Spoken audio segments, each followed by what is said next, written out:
اعوذ باللہ من الشیطان الرجیم، بسم اللہ الرحمن الرحیم۔ پیارے بھائیوں بہنوں بچوں، السلام علیکم ورحمۃ اللہ وبرکاتہ۔ اگر آپ شادی شدہ ہیں تو اس کہانی کا فائدہ آپ کو آج ہی ہوگا، اور اگر شادی نہیں ہوئی تو پھر شادی کے بعد ہوگا۔ بڑے بزرگ کہتے ہیں، سیانیاں دی گل تے آملیاں دا سواد بعد میں پتہ چلتا ہے۔ اسی طرح آپ کو یہ ویڈیو پوری سمجھنے سے ہی فائدہ ہوگا۔ سیما دائی ہمارے گاؤں کی بہت مشہور و معروف ہستی تھی۔ لمبا قد، کشمیری حد و حال، سفید رنگت، گالوں سے خون جیسے ابھی ٹپک پڑے گا، اور آواز میں تنتنا چلتی تھی تو مرد بھی اس کے باروب انداز سے کنی کتراتے تھے۔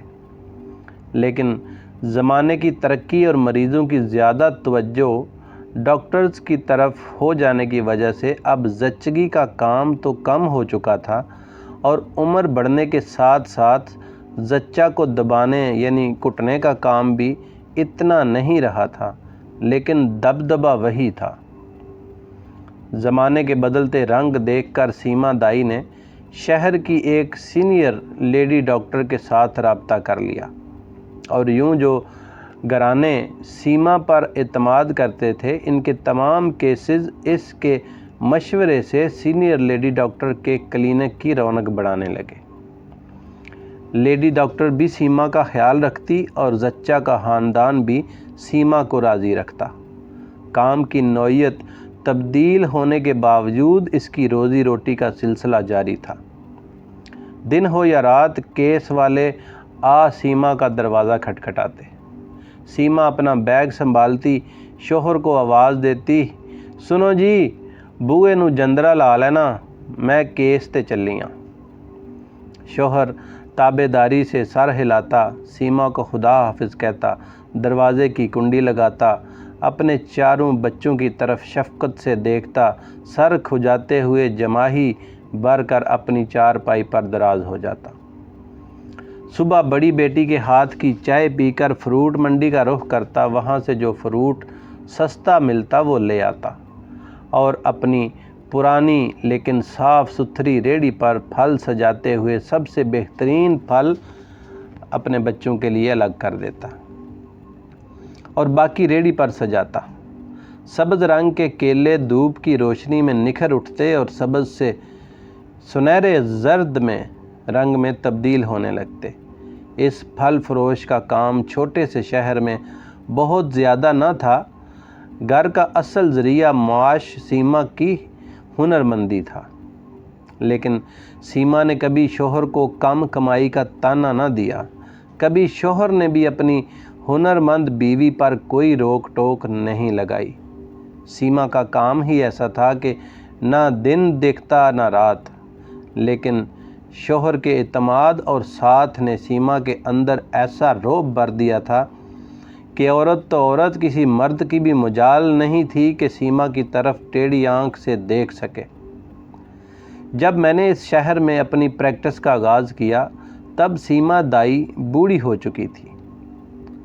بڑھاپے کے باوجود سرخ و سفید رنگت، چہرے کی کھچی ہوئی بے داغ جلد اور مضبوط کاٹھی بتاتی تھی کہ عمارت بہت خوبصورت تھی۔ سیما دائی میرے پاس اس لیے آئی تھی کہ سینئر لیڈی ڈاکٹر نے اس پر کوئی ایسا طنز کر دیا تھا جسے سیما کی خودداری برداشت نہ کر سکی۔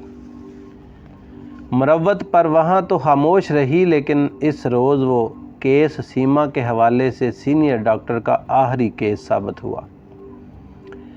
میرے پاس سیما کیس لاتی، اس کے مریض ہمیشہ اتنے مطمئن ہو کے مطلوبہ فیس ایڈوانس ادا کر دیتے کہ جیسے ادا کرنے میں عموماً مریض ہیچ میچ کرتے ہیں۔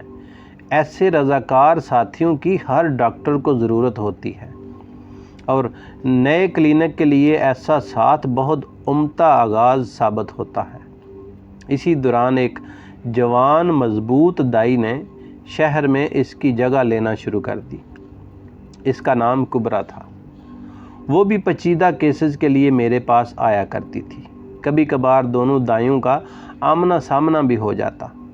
بظاہر جوان دائی اپنے سینئر سے عزت سے ملتی، لیکن رقابت کا احساس دونوں کے رویے سے صاف نظر آتا۔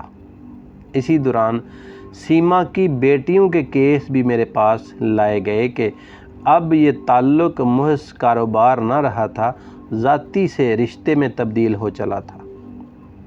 مجھے سیما کی خودداری، مضبوط شخصیت اچھی لگتی تھی۔ اس دوران سیما آہستہ آہستہ ضعیف تر ہو رہی تھی۔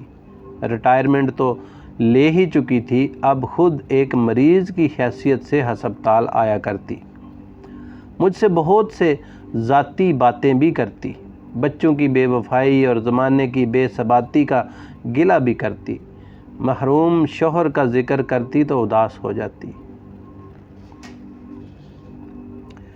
ایک دن آئی تو کچھ دکھی تھی۔ میں نے پوچھا کیا ہوا؟ کہنے لگی آج رستے میں کبرا سے آمنا سامنا ہو گیا۔ اس نے مجھے دیکھا تو اپنی ساتھی عورت سے کوئی بات کر کے ہاتھ پر ہاتھ مارا، پھر ان دونوں نے مجھے دیکھ کر زور سے کہکا لگایا، پھر کچھ دیر چپ ہونے کے بعد آہ بھری۔ سیما کہتی ہے، ڈاکٹر صاحبہ، یہ جوانی کا زور ہے جو سدا کسی کے پاس نہیں رہتا۔ میرے پاس نہیں رہا، اس کے پاس بھی نہیں رہے گا۔ میں اس سے بھی زیادہ تگڑی تھی، اب میری کمزوری کا وقت ہے، یہی وقت اس پر بھی آئے گا۔ سچ بات تو یہ ہے کہ مجھے اس کی آہ سے ڈر لگا تھا، لیکن ہر کسی نے اپنا بویا کاٹنا ہوتا ہے، سو کبرا بھی اپنی فصل بو رہی تھی۔ وفات سے پہلے آخری بار جب سیما زیادہ بیمار ہو کر آئی، تب اپنے شوہر اور بچوں کے ساتھ ساتھ اپنی جوانی کے قصے دہرانے لگی۔ کہتی ہے، جب میرا شوہر اپنی ریڑھی کا سب سے اچھا پھل چن کر اپنی اولاد کو دیتا تو اس کے دیگر ساتھی ٹوکتے کہ تم کاروبار کا نقصان کر رہے ہو۔ شام کو جو پھل نہ بکے گا، داغدار ہوگا، وہ پھل بچوں کو دے دینا، ابھی اچھا پھل بیچنے کے لیے رکھ لو۔ تو اس کے شوہر نے جواب دیا، میں اپنی اولاد کو کچھ اور تو نہیں دے سکتا، کم از کم بہترین پھل کھلاتا ہوں، میرے بس میں بس یہی تو ہے۔ سیما جیسے دیوار کے اس پار دیکھ رہی تھی، کہنے لگی، میری نند کہا کرتی تھی، باجی سیما تے کسے دی سندی ہی نہیں، کسے نو ہاتر وچ ہی نہیں لیاندی۔ تے میں اپنے بوئے تے کھلو کے اپنے سینے تے ہاتھ مار کے کہندی سا، ہاں سیما کسے دی نہیں مندی، کسے نو نہیں مندی، کسے دی نہیں سندی۔ رشتہ داروں کا کام باتیں کرنا ہے، سو وہ کرتے تھے۔ میں نے پوچھا، یہ بہادری آپ کے اندر کہاں سے آئی؟ تو وہ مسکرائی، پھر نم آنکھوں سے کہا، جدوں میرا تخت لٹیا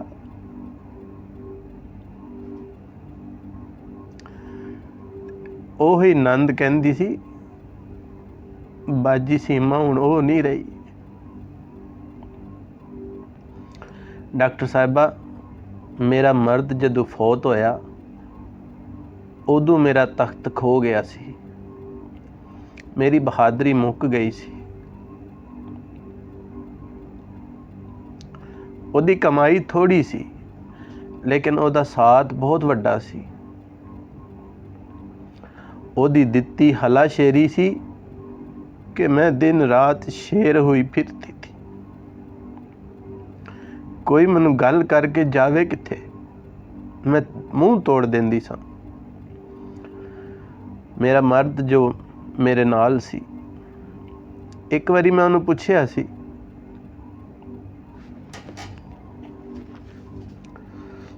جانی تو میرے شک تے نہیں کردا؟ کہن لگا، چلیے تو تے میرا یقین ہے، تو دنیا وچ جدھر مرضی پھر، مینوں تیرے کردار تے پکا یقین ہے۔ باقی رہا میں تے تیرے ਬੂਹੇ ਦਾ ਜੰਦਰਾ ਵਾਂ। ਮੇਰੇ ਬੂਹੇ ਦਾ ਜੰਦਰਾ ਨਹੀਂ ਰਿਹਾ ਡਾਕਟਰ ਸਾਹਿਬਾ,